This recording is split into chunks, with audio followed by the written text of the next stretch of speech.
जा रहे हैं क्लास 9 मैथ डॉक्टर मनोहर प्रकाशन से। मैंने एनसीईआरटी प्रकाशन से लिस्ट बनी है, जो एनसीईआरटी वाला विद्यार्थी है जाकर उसमें से भी देख सकता है।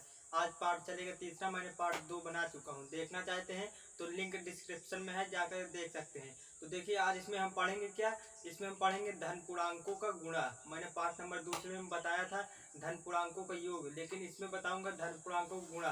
तो चलिए देखते हैं। देखिए मैं वहाँ एक चीज़ छोड़ा था, क्या छोड़ा था, वहाँ मैंने छोड़ा था कि साहचर्य नियम को जो संख्या रेखा पर किस प्रकार व्यक्त करते हैं। मैं यदि वहाँ ना छोड़ूँ तो मैं ये वाली वीडियो तो आप देखते ही नहीं, इसीलिए मैं एक टॉपिक छोड़ देता हूँ।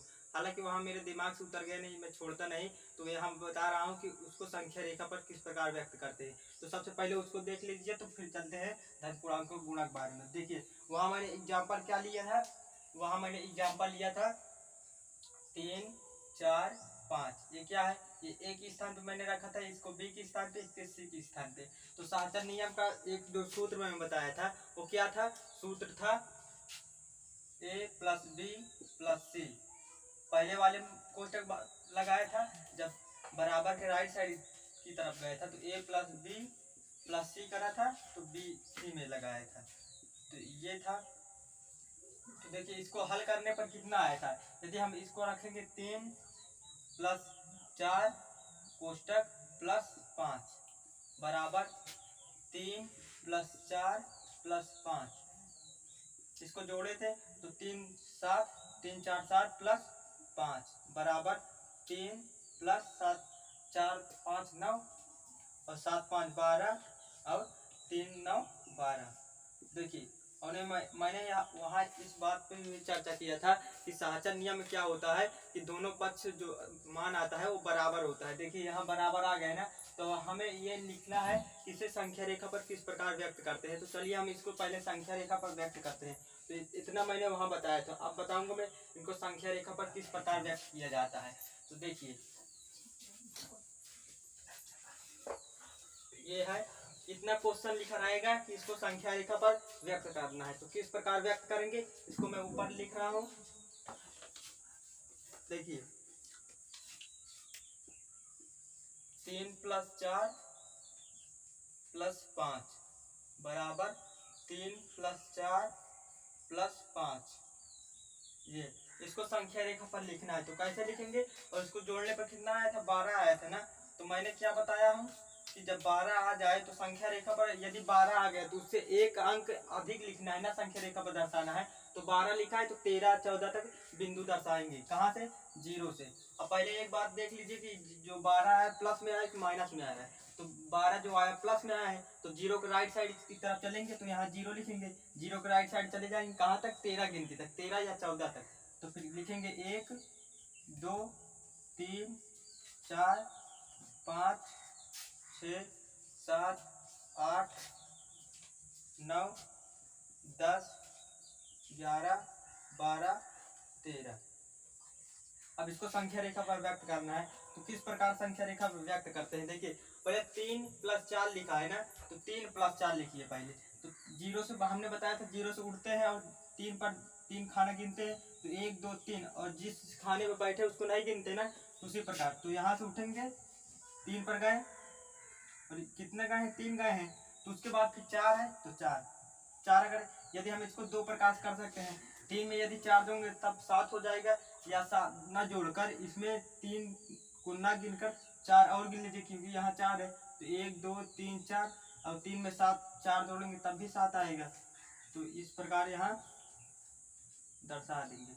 उसके बाद हम जब ये कोष्टक लगाए ना, तो इसको हम कोष्टक में इसको भी साथ में लिखेंगे, क्योंकि ये कोष्टक में दोनों लिखा है तो ये कोष्टक में हो गया। और ये कितना है, 4 है। तो देखिए ये भी और ये कोष्टक में लिखा है, तो इसलिए हम ऊपर से एक लाइन और खींच दें। उसके बाद 5 लिखा है ना, तो 7 में 5 जोड़ेंगे 12 होगा, तो 12 जहाँ लिखा है वहाँ दर्शा देंगे। तो ये 12 दर्शा दिए, कितने, 5। उसके बाद देखिए अब तो ये राइट साइड के 0 के लेफ्ट साइड की तरफ दर्शाए हैं। अब दर्शाना है 3 प्लस 4 प्लस 5। तो कैसे करेंगे, देखिए पहले 3 लिखा है तो 3 खाना गिनेंगे, यहाँ 0 से गिनेंगे 3 तक, और 0 बैठे तो 0 नहीं गिनेंगे, तो 1 2 3, तो यहाँ से यहाँ या, और 3 गए हैं तो 3 लिख देंगे। उसके बाद कितना 4 लिखा है, तो 3 में 4 को जोड़ेंगे तो 7, तो 7 यहाँ है तो यहाँ कर देंगे। उसके बाद 5 लिखा है तो 7 में 5 जोड़ेंगे कितना आएगा, 12 आएगा। तो ये 12 को दर्शा दिए। तो यहाँ कितना दर्शा है, 4, यहाँ 5। अब हम कोष्टक किस में लगाए, देखिए 4 + 5 में लगा है ना, तो यहाँ से यहाँ लगाएंगे।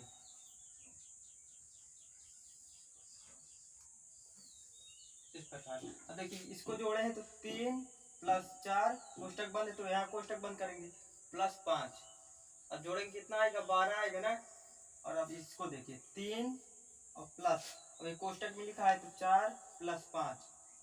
अब इसको जोड़ेंगे तो कितना आएगा, तो इसमें भी 12 आया। तो देखिए इसको भी जोड़ने पे 12 आया, इसको भी जोड़ने पे 12 आया। और संख्या रेखा पर भी दर्शाए जहाँ आकर रुके हैं, देखिए 12 पर रुके हैं ना, तो 12 इसमें भी आया आंसर। तो इस प्रकार संख्या रेखा पर प्रदर्शित किया जाता है किसी भी संख्या को। ठीक है दोस्तों, तो क्या किए हैं अभी हम, साचन नियम का जो योग का प्रगुण होता है उसको हम दर्शाए, लेकिन गुणक प्रगुण में इसको नहीं दर्शाया जाता, केवल योग के में दर्शाया जाता है। और संख्या रेखा में इसको जो क्रम विनिमय नियम होता है उसको दर्शाया जाता है, लेकिन जो साचन नियम होता है उसको नहीं दर्शाया जाता। क्यों नहीं दर्शाया जाता, तो चलिए अब हम पढ़ते हैं कि धन पूर्णांकों का गुणा। अभी तक हमने क्या पढ़ा था, धन पूर्णांकों का योग पढ़ा था ना, तो अब क्या पढ़ेंगे हम, धन पूर्णांकों का गुणा। तो इसको लिख लीजिए, पाठ नंबर 2 का ये है जो मैंने छोड़ा था। तो अब चलिए हम बढ़ते हैं पाठ नंबर 3 की ओर। चलिए अब देखते हैं, सबसे पहले इसमें क्या देखेंगे, सनवरक नियम। हालांकि हम सब स्थान पे सनवरक नियम, साचन नियम और क्रम विनिमय नियम और वितरण नियम को पढ़ते हैं, क्योंकि हर स्थान पे यही होता है। केवल ये जो परिमेय संख्या और धन पूर्णांक और पूर्ण संख्या केवल यही बदलते हैं बात। जब कक्षा 6 में आप लोग पढ़े होंगे तो वहाँ पढ़े होंगे पूर्ण संख्याओं में सनवरक नियम, क्रम विनिमय नियम और साचन नियम। लेकिन जब कक्षा 8 में आए हैं तो वहाँ पढ़े हैं परिमेय संख्या का सनवरक नियम, क्रम विनिमय नियम और साचन नियम। जब कक्षा आप 9 में आ गए तो यहाँ पढ़ेंगे क्या, धन पूर्णांकों के बारे में। सब स्थान पे यही रहेगा, क्रम विनिमय और साचर और सनवरक नियम। लेकिन वो जो परिमेय संख्या, क्रम और पूर्ण संख्या, धन पूर्णांक, यही केवल बदलते हैं। ठीक है, तो यहाँ हम क्या पढ़ेंगे, धन पूर्णांकों का गुणा। पाठ नंबर 3 में इसकी चर्चा हो गई है, धन पूर्णांकों का योग के बारे में। तो हम यहाँ क्या चर्चा करेंगे, धन पूर्णांकों का गुणा। तो चलिए अब देखते हैं, इसमें सबसे पहला क्या देखेंगे सनवरक नियम। पहला है क्या, सनवरक नियम।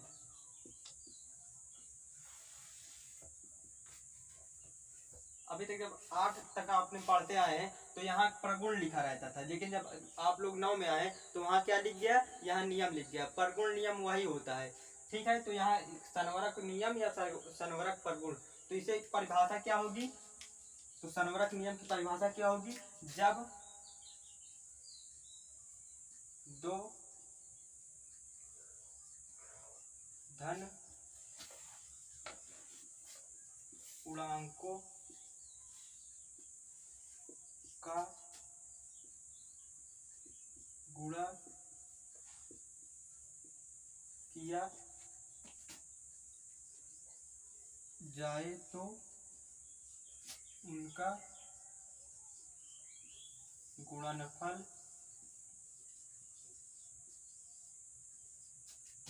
भी धन पूर्णांक होना चाहिए। इसका परिभाषा क्या है कि जब दो धन पूर्णांकों का गुणा किया जाए तो उनका जो गुणनफल आए तो वो भी क्या होना चाहिए, धन पूर्णांक होना चाहिए। तो अब देखिए धन पूर्णांक क्या होता है, जब मैं पाठ नंबर 2 पढ़ा रहा था उसमें बताया था कि धन पूर्णांक क्या होता था और पूर्णांक बताया था, पूर्णांक के प्रकार बताए थे, पूर्णांक कितने प्रकार के होते हैं, धन पूर्णांक, ऋण पूर्णांक और शून्य, सभी बताए थे। आप नहीं देखे तो पहले जाकर पाठ नंबर 2 देखिए तो ज्यादा आपको समझ में आएगा। तो देखिए, तो ये सनवरक नियम परिभाषा क्या है कि जब दो धन पूर्णांक का मतलब होता है जो संख्याएं प्लस में लिखी रहती है तो उसे क्या कहते हैं, उसे धन पूर्णांक कहते हैं। धन पूर्णांकों का गुणा का मतलब ये जानते हैं, गुणा किया जाए तो उनका गुणनफल का मतलब क्या होता है कि उनका जब गुणा करे जो उनका आंसर आए तो उसे क्या कहते हैं, गुणनफल।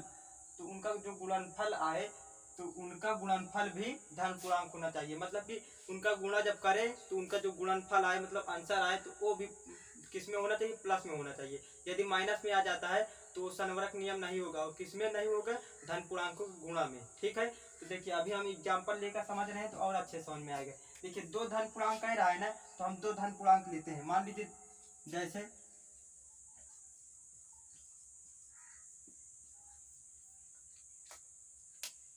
देखिए दो धन पूर्णांक कह रहा है तो हम कोई भी धन पूर्णांक ले सकते हैं। 3 लिए और 5 लिए, ये दो धन पूर्णांक हो गए। तो उनका कह रहा है गुणा किया जाए ना, तो लीजिए हम गुणा कर दिए।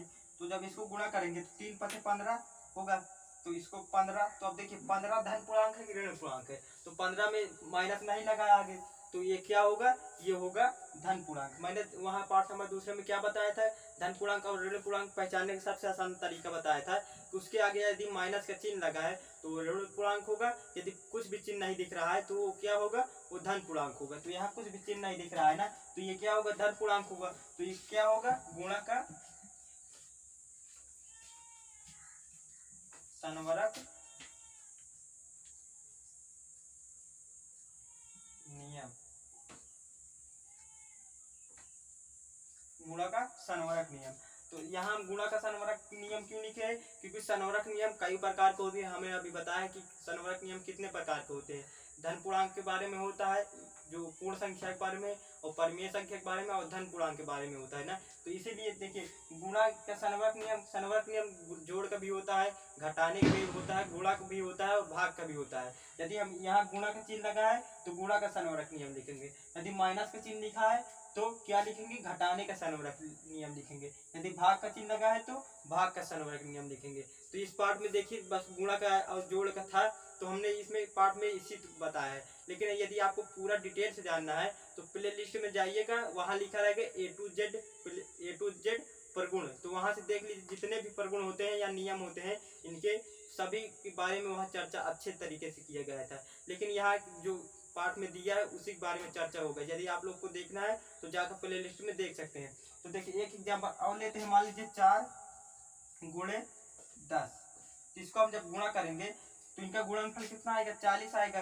तो देखिए 40 क्या है, धन पूर्णांक है ना, ये धन पूर्णांक है, तो इसे क्या कहेंगे, गुणा का संवरक नियम।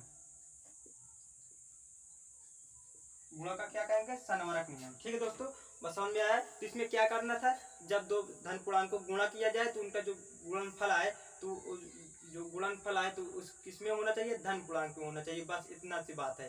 लेकिन जो संवरक नियम होता है तो इसको संख्या रेखा पर नहीं व्यक्त करते। ठीक है दोस्तों, तो इसको संकेत में किसके करते हैं, इसके नीचे लिखना है, इसको ए गुणे बी इनवर्स एन से व्यक्त करते हैं, व्यक्त करते हैं। कोई पूछेगा इसको कैसे व्यक्त करते हैं तो बताइएगा, ए गुणे बी इनवर्स एन से व्यक्त करते हैं या प्रदर्शित करते हैं। ठीक है दोस्तों, तो समझ में आ गया होगा। तो इसको पूरा डिटेल से लिख लीजिए। तो हम बढ़ रहे हैं आगे, तो वीडियो रोक कर लिख लीजिए। चलिए अब देखते हैं आगे, अब क्या पढ़ाएंगे। अभी हमने संवरक नियम के बारे में पढ़ा था, तो अब क्या पढ़ेंगे, क्रम विनिमय नियम के बारे में। तो इसको हम रफ कर दे रहे हैं।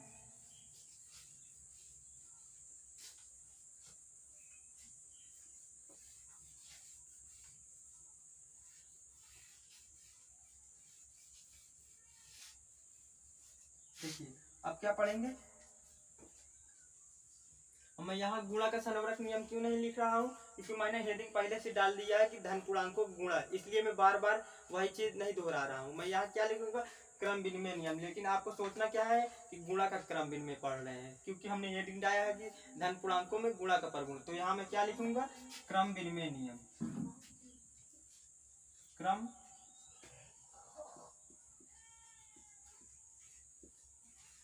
विनिमय नियम,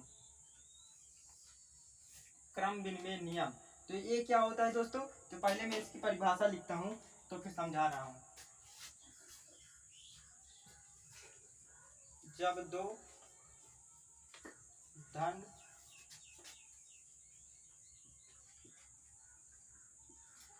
पूर्णांकों का गुणा तथा उनके क्रम को बदल कर पुनः गुणा किया जाए तो उनका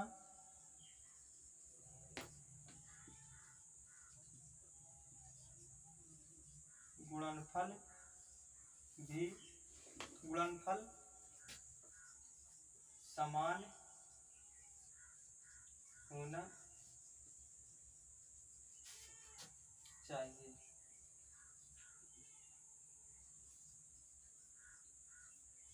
तो उसे क्या कहेंगे? उसे गुणा का क्रम विनिमय नियम कहेंगे। इसके नीचे लिख लेना। तो उसे, तो चलिए लिख दे रहे हैं। तो उसे गुणा का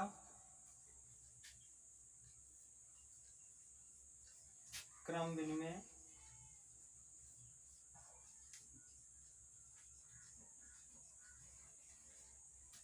नियम कहते हैं।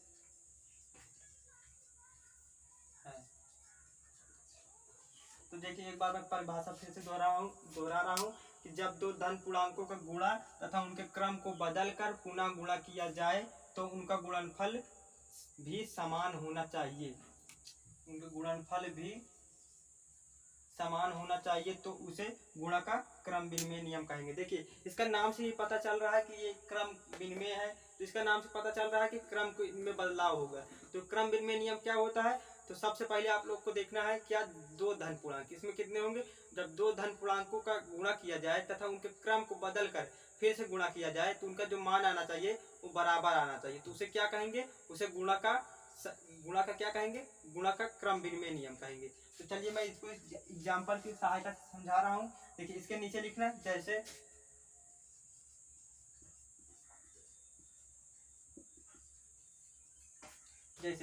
कह रहा है दो धन पूर्णांक ना, तो हम दो धन पूर्णांक ले रहे हैं। मान लीजिए 4 गुणे 3, अभी गुणे नहीं लेंगे, हमने दो धन पूर्णांक लिया तो कह रहा है इनके गुणा, तो हमने गुणा किया तो कह रहा है इनके क्रम को बदल कर। अब क्रम को बदलने का मतलब होता है, तो क्रम को बदलने का मतलब ये होता है कि जो पहले लिखा उसको बाद में लिख दीजिए, जो बाद में लिखा उसको पहले लिख दीजिए। ये क्या हुआ? देखिए, 4 पहले लिखा है, 3 बाद में लिखा है ना, तो 3 को पहले लिख देंगे और 4 को बाद में लिख देंगे। इसको गुणा करेंगे तो 4 3 12 होता है और 3 चौक 12 होता है। तो यही इतनी सी बात के लिए हमने परिभाषा बनाई कि जब दो धन पूर्णांकों का गुणा तथा उनके क्रम को बदल कर पुनः गुणा किया जाए ना, तो उनका जो दोनों मान आना चाहिए वो समान होना चाहिए। तो देखिए, ये दोनों मान समान आया ना, तो इसे क्या कहेंगे? इसे हम कहेंगे गुणा का क्रम विनिमय नियम कहेंगे। और भी कोई भी एग्जाम्पल ले सकते हैं। मान लीजिए लेते हैं हम 4 गुणे 8 बराबर 8 गुणे 4, तो 8 चौक कितना होता है? 32, 8 चौक 32, 8 चौक 32, 4 8 32, 8 चौक 32। देखिए, यही आया ना, तो इसे क्या हम कहेंगे? गुणा का क्रम विनिमय नियम कहेंगे। बात आ रहा है ना समझ? तो क्या करना है, परिभाषा मैं आप लोग के लिए समझने के लिए लिखा हूँ, लेकिन आपको मैं एक शब्द में समझा रहा हूँ कि जब दो धन पूर्णांकों को गुणा किया जाए, जो हमने दो धन पूर्णांकों को गुणा किया जाए तथा उनके क्रम को बदल दिया जाए, फिर से उसी क्रम को बदल के फिर से गुणा किया जाए, तो उसका मान जो आना चाहिए वो समान होना चाहिए। तो मान लीजिए, देखिए अभी हमने 3 का गुणा 2 में कर रहे हैं, तो 2 3 गुणा 6 होता है ना, तो उसी को हम 2 का गुणा 3 में करेंगे तो वही तो मान आएगा। तो पहाड़े में ये होता है कि जब 2 का गुणा हम 3 में कर रहे हैं तब भी 6 ही आ रहा है, और जब 3 का गुणा 2 में कर रहे हैं तब भी 6 ही आता है ना। तो ये कौन सा नियम के कारण होता है? क्रम विनिमय नियम के कारण होता है। बात आ रहा है समझ में? तो इसको हम चिन्ह किससे प्रदर्शित करते हैं? तो इसके नीचे हमें लिखना है। चलिए पहले इसको हम रफ कर दे रहे हैं, लिख लीजिए पहले। तो इसको मैं रफ कर दे रहा हूँ। देखिए, इसको किस प्रकार चिन्ह से व्यक्त करते हैं? तो इसे ए गुणे बी बराबर बी गुणे ए से, इस प्रकार वही बात तो हुआ। इसको इससे प्रदर्शित व्यक्त करते हैं, व्यक्त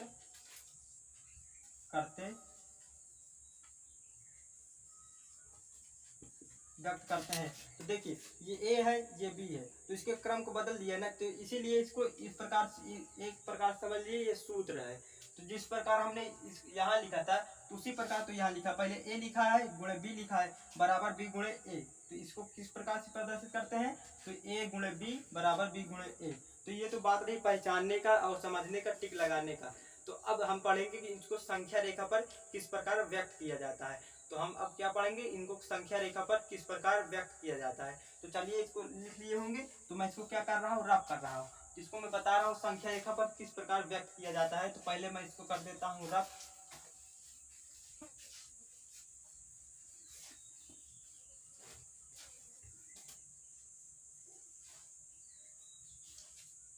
इसे हम पहले वाला एग्जाम्पल लेते हैं, ये वाला एग्जाम्पल, इसको हमें संख्या रेखा पर व्यक्त करना है। तो देखिए पहले कितना, इसके पहले देखेंगे गुणा करने पर कितना है, तो 12 है। तो हम देखेंगे 12 प्लस में आया है कि माइनस में आया है। तो 12 देखिए प्लस में आया है, तो हम क्या करेंगे, जीरो के राइट साइड की तरफ 12 आया है, तो 12 एक 13, एक मिलाकर बढ़ेंगे आगे। तो देखिए पहले क्या लिखेंगे, जीरो लिखते हैं हम, फिर इसको हम क्या करते हैं, बढ़ा देते हैं। इसे क्या बोलते हैं, संख्या रेखा बोलते हैं। तो अब क्या करेंगे, यहाँ एक दर्शाएंगे, 1 2 3 4 5 6 7 8 9 10 11 12 13, यहाँ कुछ भी और बढ़ा सकते हैं 15, कोई दिक्कत नहीं। लेकिन जब 12 आए ना तो 12 से एक से कम नहीं लिखना है, 13 से कम नहीं लिखना, बढ़ा देंगे कोई दिक्कत नहीं। तो अब देखिए गुणा में क्या होता है और जोड़ में क्या होता है। जोड़ में केवल हम संख्याएं को गिन लेते हैं और प्रदर्शित कर देते हैं, लेकिन गुणा में थोड़ा सा अलग होता है। क्या अलग होता है, तो देखिए पहले कितना लिखा, 4 लिखा है ना, और 4 और इधर 3 लिखा है ना, तो जो पहले वाली संख्या लिखी रहे ना, तो इसका जोड़ा बनाते हैं। कितने बार बनाते हैं, 3 बार। जो पहले इधर लिखा रहा है तो इसका जोड़ा बनाएंगे, और कितनी बार बनाएंगे, 3 लिखा है तो 3 बार बनाएंगे। जोड़ा बनाने क्या मतलब हुआ, देखिए पहले 4 लिखा है ना, 4 4 का जोड़ा बनाएंगे, एक 4 यहाँ आएगा, तो यहाँ से उठेंगे कहाँ तक जाएंगे, जाए यहाँ तक। उसके बाद फिर 4 में 4 जोड़ेंगे कितना आएगा, 8 आएगा। फिर 4 8 में 4 जोड़ेंगे कितना आएगा, 12 आएगा ना। तब देखिए कितने बार आए, तो 4 1 2 3। तो 4 को कितने बार गए, 3 बार गए ना, इसीलिए हमने बोला 4 का जोड़ा बनाना है। कितने बार, 3 बार। तो देखिए 4 है, 3 बार, 1 2 3, और कितने कितने का, 4 4 का। यहाँ गिनेंगे, जीरो में बैठे तो जीरो को नहीं गिनते, 1 2 3 4, फिर 1 2 3 4, फिर 1 2 3 4, इस प्रकार व्यक्त करते हैं। तो इसको हम इस प्रकार तीर से भी व्यक्त कर सकते हैं, तीर से कर देंगे यहाँ इस प्रकार। अब देखिए, अब ये तो ऊपर वाला रहेगा, तो अब देखिए अब इसको दर्शाना है 3 गुणे 4। तो अभी हमने क्या किया, तो 4 लिखा था, तो 4 को हम कितने बार लिखे, 3 बार। लेकिन अब 3 लिखा है, तो 3 को कितने बार लिखेंगे, 4 बार लिखेंगे। तो 3 कितने बार लिखेंगे, 4 बार। और कितने कितने के जोड़ा बनेगा, 3 3 का। जो पहले लिखे थे उसको बनाना है। तो यहाँ से हम उठेंगे, तो मैं इसको दूसरे मार्कर से समझा रहा हूँ। देखिए अब 3 है, तो पहले 3 3 का जोड़ा बनाएंगे कितने बार, 4 बार। तो यहाँ से एक, अब 3 में फिर जोड़ेंगे तो कितना होगा, 6 होगा। फिर जोड़ेंगे तो कितना होगा, 9 होगा। फिर कितना होगा, 12 होगा। तब कितने कितने का, 3 3 3 3, कितने बार, 4 बार, 1 2 3 4।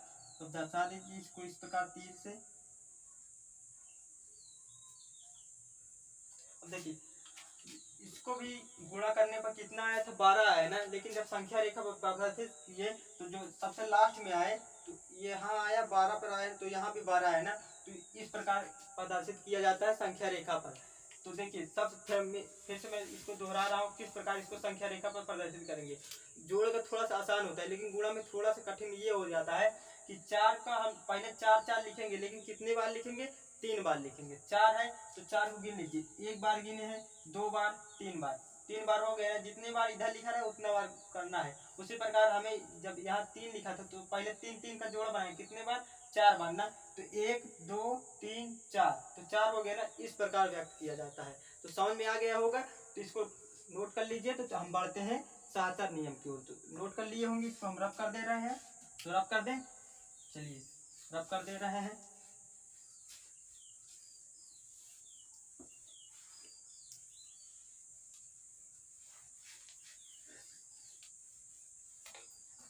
तो चलिए देखते हैं। अब देखिए अब क्या पढ़ेंगे हम, क्रम मिल। तीसरा है क्या, क्रम में तो पढ़ लिए ना, सहचर पढ़ेंगे।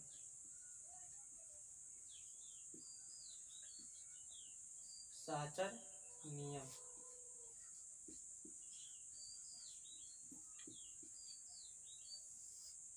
तो सहचर नियम क्या होता है, तो इसमें 3 धन पूर्णांक होंगे। कितने होंगे, इसमें 3 धन पूर्णांक होंगे, उनके गुणा करने पर मान जो आना चाहिए वो समान होना चाहिए। तो यही क्या होता है, यही होता है सहचर नियम। हालांकि मैंने जब जोड़ का पढ़ा रहा था तब भी मैंने सहचर नियम बताया था, लेकिन जहाँ वहाँ जोड़ का चिन्ह लगा था, यहाँ किसका लगेगा, गुणा का चिन्ह लगेगा, बस इतना सा बात होगा। और इसको संख्या रेखा पर नहीं व्यक्त करते। ठीक है दोस्तों, चलिए अब देखते हैं।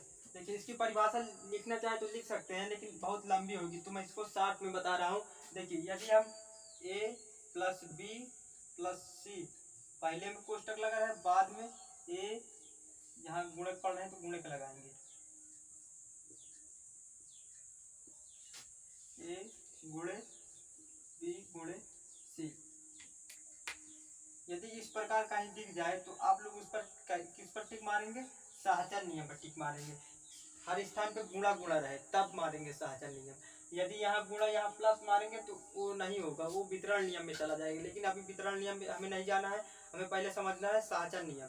हर स्थान पे गुणा लिखा रहे, हर स्थान पे गुणा का चिन्ह लगा रहे, और इसको हम जब जोड़े या गुणा करें तो इसका मान क्या आना चाहिए, इसका मान दोनों तरफ समान आना चाहिए। जो जितना इधर आए इतना इधर भी आए, तो क्या करेंगे, तो इस क्या कहेंगे, इसे हम सहचर नियम कहेंगे। लेकिन किसका कहेंगे, यदि जोड़ का है तो जोड़ का सहचर नियम कहेंगे, मतलब योग का सहचर नियम कहेंगे।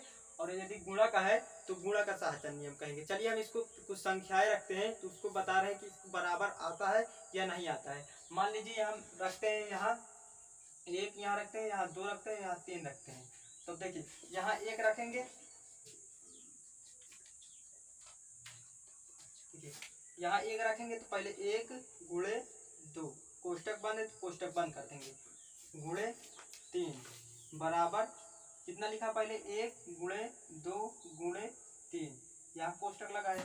तो अब देखिए आप लोग को पता होगा कि जो कोष्टक में लिखा रहता है पहले उसको हल किया जाता है ना।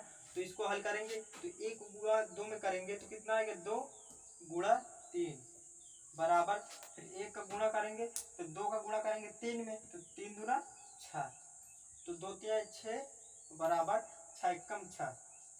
तो देखिए इधर वाला जो हल किए तो 6 आया, लेकिन जब बराबर के राइट साइड की तरफ हल किए तो उसका भी मान कितना है, 6 है ना। तो इसे क्या कहेंगे हम, इसे हम कहेंगे गुणा का सहचर नियम कहेंगे। क्या कहेंगे हम, गुणा का सहचर नियम कहेंगे। तो अभी हमने लिए 1 2 3 लिया ना, तो चलिए हम इसको बड़ी संख्या लेकर एक बार चेक कर दे रहे हैं कि बड़ी संख्याओं में आता है या नहीं आता है। तो चलिए इसको हम बड़ी संख्या पर रखते हैं।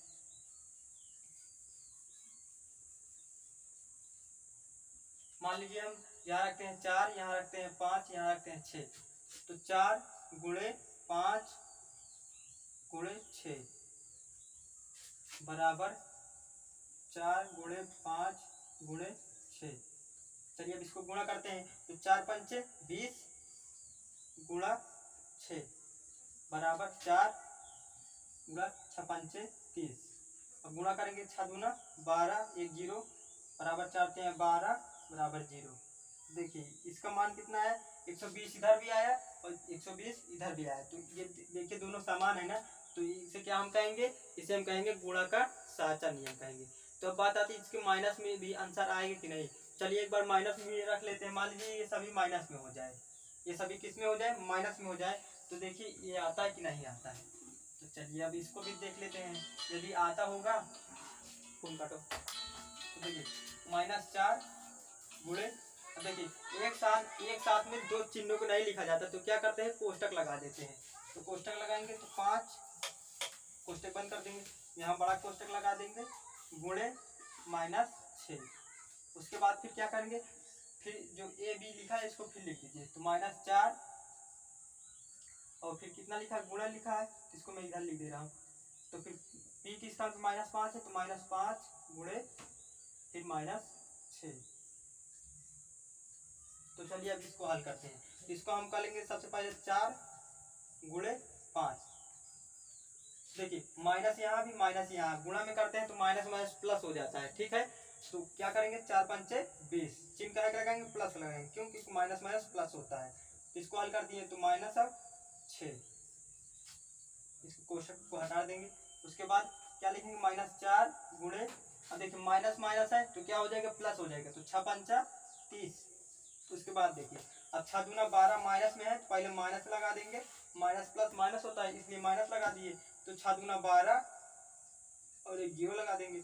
उसके बाद फिर यहाँ माइनस प्लस लगा तो क्या लगाएंगे माइनस, और 4 से 12 और एक 0 तो एक 0। तो देखिए इधर भी माइनस में आया उधर भी माइनस में आया ना, तो ये क्या है बराबर है। यदि इधर प्लस में आ जाता है इधर माइनस में आ जाता है तो बराबर नहीं होता है। इसलिए हम कह रहे हैं कि जब इस प्रकार लिखा रहे और जो उसका आंसर आना चाहिए उसको हल किया जाए तो मान बराबर आना चाहिए, या माइनस में आए या प्लस में आए, तो दोनों समान आना चाहिए। तो उसे क्या कहेंगे हम, उसे हम कहेंगे गुणा का साहचर्य नियम कहेंगे। बात आ रहा है ना समझ में। तो बात यहाँ आके ये अटकती है कि कहीं कहीं ये इसके स्थान पे प्लस लग जाता है तो उसे क्या कहते हैं, तो उसके बारे में इसके बाद हम चर्चा करेंगे। तो उसे वितरण नियम कहते हैं या बंटन नियम कहते हैं। तो वितरण नियम भी 2 प्रकार के होते हैं। तो वितरण नियम 2 प्रकार के कौन कौन से होते हैं, तो एक वितरण नियम होता है जोड़कर, एक वितरण नियम होता है घटाने का। तो चलिए हम इसके बारे में भी डिटेल से पढ़ते हैं, फिर दोनों को कंपेयर करेंगे, तब पूरा समझ में आ जाएगा कि कौन वितरण नियम होता है और कौन साहचर्य नियम होता है।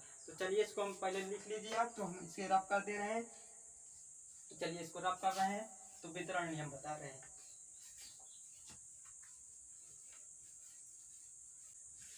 वितरण नियम विद्यार्थियों को देखने में समान लगता है, लेकिन सही बात यह है कि दोनों अलग अलग होते हैं। किस प्रकार अलग अलग होते हैं, तो देखिए यदि आप लोग थोड़ा सा भी ध्यान दे देंगे ना तो आप लोग को साहचर्य और वितरण नियम में कोई दिक्कत नहीं होगा।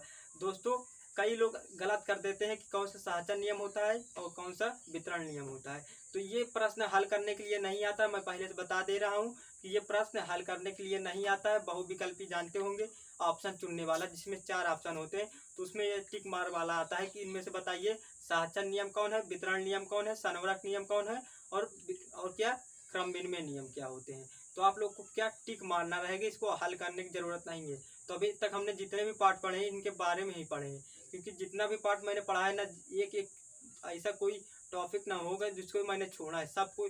इसीलिए मैं 4 पार्ट बनाऊंगा इसको, कि एक एक पार्ट को ना छूटा जाए, क्योंकि जब पेपर में आप बैठेंगे ना तो आप लोग को ऐसी कोई सी शब्द ना मिले जो आप लोग को देखकर कंफ्यूजन महसूस हो। तो दोस्तों मैं एक बात और कहना चाहूँगा कि आप लोग यदि डॉक्टर मनोहर ने प्रकाशन पढ़ रहे हैं तो एक बार आप लोग एनसीईआरटी बुक भी खरीद लीजिए। तो आप पूछेंगे क्यों खरीद लें, क्योंकि देखिए जब मैं पहले दोनों विषय पढ़ाता हूँ तो मुझे पता है कि कौन कौन से अलग क्या क्या होते हैं। तो मैंने जब डॉक्टर मनोहर प्रकाशन पढ़ा था तो यहाँ देखिए इसमें 4 पार्ट बने हैं। कितने पार्ट बने हैं, 4 पार्ट बनाऊंगा, अभी बने नहीं, तीसरा पार्ट अभी चल रहा है। तो देखिए जब मैं इसको बनाया उठाया ना तो यहाँ देखा कई प्रकार की, यहाँ मतलब कि सबसे अच्छी बुक होती है डॉक्टर मनोहर। एनसीईआरटी पैटर्न से अच्छी क्या होती है, डॉक्टर मनोहर रे होती है। क्यों, क्योंकि इसमें प्रश्न बहुत दिए रहते हैं, प्रैक्टिस बहुत होती है। लेकिन जब एनसीईआरटी पैटर्न पढ़ते हैं ना तो उसमें विद्यार्थियों को कठिन ये लग जाता है कि एक प्रश्न के बाद वो प्रश्न को चेंज कर देता है। तो यदि एक प्रश्न के बाद फिर से प्रश्न चेंज कर देगा तो लगाने में थोड़ा दिक्कत होगा। उसी प्रश्न को 2-3 बार यदि दोहरा देंगे तो प्रश्न लगाने में आसान हो जाएगा। तो मैंने जब उसमें पार्ट 1 में उठाया तो वहाँ देखिए बीज की परिमेय संख्याओं के बारे में मैंने वहाँ पढ़ाया था, लेकिन जब यहाँ देखा तो इसमें बीज की परिमेय संख्या है ही नहीं कि बीज की परिमेय संख्या कैसे ज्ञात किया जाता है।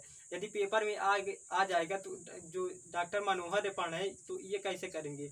यदि वहाँ पेपर में ये आ जाता है कि इनमें से बताइए संवरक नियम कौन सा है और क्रम विनिमय नियम कौन सा है, तो वहाँ जो एनसीईआरटी वाले विद्यार्थी रहेंगे उसमें कंफ्यूज हो जाएंगे और कर नहीं पाएंगे, क्योंकि वहाँ है ही नहीं है। और पेपर में जाएंगे कहीं कि वहाँ मेरे बुक में था नहीं, इसलिए मैं नहीं पढ़ पाया। तो आप लोग से मेरी ये गुजारिश है कि आप लोग दोनों बुक लेकर रखिए, दोनों से पढ़िए। दोनों कोचिंग लगाने की ज़रूरत नहीं है, बस एक कोचिंग लगाइए। और स्कूल में तो पढ़ते ही होंगे, तो क्या करना है, दोनों बुक को रख लेना है और उसमें कंपेयर करना है कि कौन अच्छी हमें लगती है। तो आप लोग को ज़्यादा फोकस किस में करना है, डॉक्टर मनोहर रे में। डॉक्टर मनोहर रे बहुत अच्छी बुक है, लेकिन पेपर जो बनता है वो एनसीईआरटी पैटर्न से बनता है। ठीक है दोस्तों, तो क्या करना है, आप लोग को दोनों बुक खरीदना है और दोनों बुक से पढ़ना है। ज़्यादा फोकस किसमें देना है डॉक्टर मनोहर प्रकाशन में। लेकिन आप लोग उसको भी रख कर चलिए और ऐसा मिलाइए कि देखिए इसमें कौन सा प्रश्न है जो इसमें नहीं है और उसमें कौन सा प्रश्न है जो इसमें नहीं है, तो थोड़ा सा कंपेयर करेंगे तो थोड़ा सा पढ़ने में मजा आएगा। ठीक है दोस्तों, तो क्या करना है,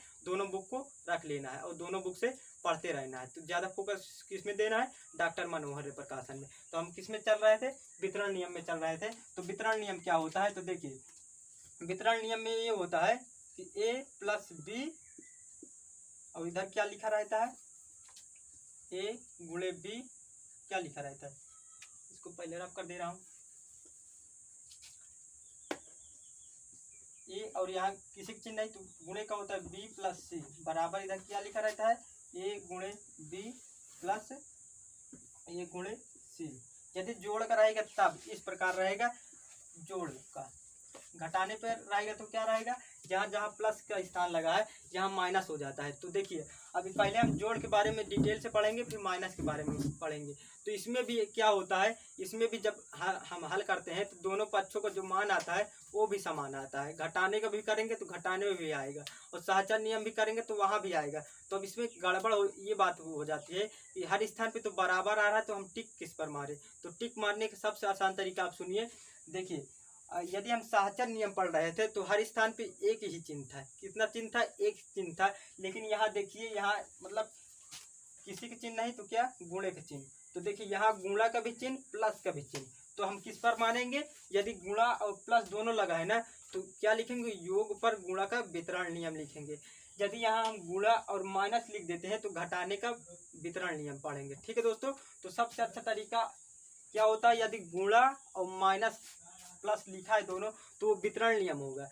यदि गुणा गुणा केवल गुणा गुणा या प्लस प्लस, यहाँ हर स्थान पे प्लस प्लस हो या गुणा गुणा हो तो हम उस पर मारेंगे। गुणा गुणा है तो गुणा का वितरण नियम, प्लस प्लस है तो योग का वितरण नियम मानेंगे। बस यही बात है और कोई बात नहीं है। ठीक है दोस्तों, तो देखिए तो अब क्या करेंगे, मान लीजिए यहाँ कोई संख्या रखते हैं, यहाँ रखेंगे 2 और गुणे 3 गुणे 4, यहाँ प्लस लगाए और बराबर। देखिए अब इसमें ये ए गुणे बी प्लस ए गुणे सी क्यों लिखा है, इसको पहले हम जान लेते हैं कि ये क्यों लिखा है। तो इसके लिए देखिए बस आप लोग को यदि बहुपद पढ़े कि नहीं, यदि बहुपद नहीं पढ़े हैं, कक्षा 9 जब 8 में पढ़े होंगे, थोड़ा बहुत नहीं पढ़े हैं तो अब पढ़ लेंगे। जो आगे आएंगे ना तो इसके चैप्टर के बाद बहुपद है तो उसमें बहुत अच्छे तरीके से बताऊंगा, लेकिन थोड़ा सा बात अभी जान लीजिए। तो देखिए ये बहुपद नियम क्या होता है, ये इस प्रकार क्यों लिखा है, तो ए का हम गुणा बी में करते हैं तो ए गुणे बी, फिर उसके बाद हम क्या लगाते हैं, इसका हो जाने के बाद यहाँ प्लस लगा तो प्लस लगाते हैं,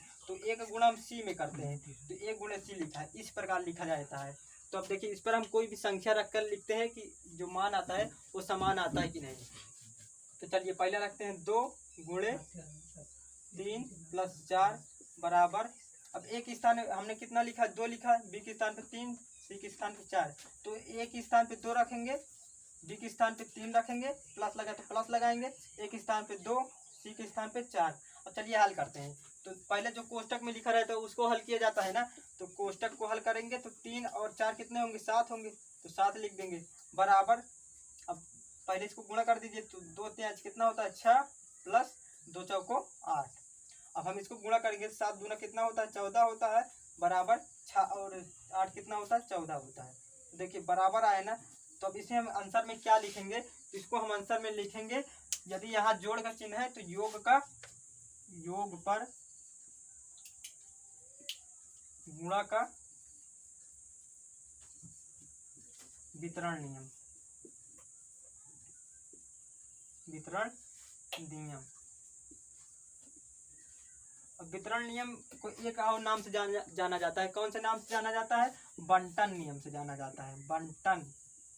बंटन का है या वितरण का है, ठीक है, तो इसको याद कर लीजिए, नहीं कहीं वितरण के स्थान पे बंटन आ जाएगा तो आप लोग को दिक्कत ना हो। ठीक है, तो क्या करेंगे, बंटन लिखेंगे या वितरण लिखेंगे, एक ही लिखेंगे। ठीक है, तो इसे हम क्या लिखेंगे, योग पर गुणा का वितरण नियम। तो योग पर वितरण का नियम समझ में आया।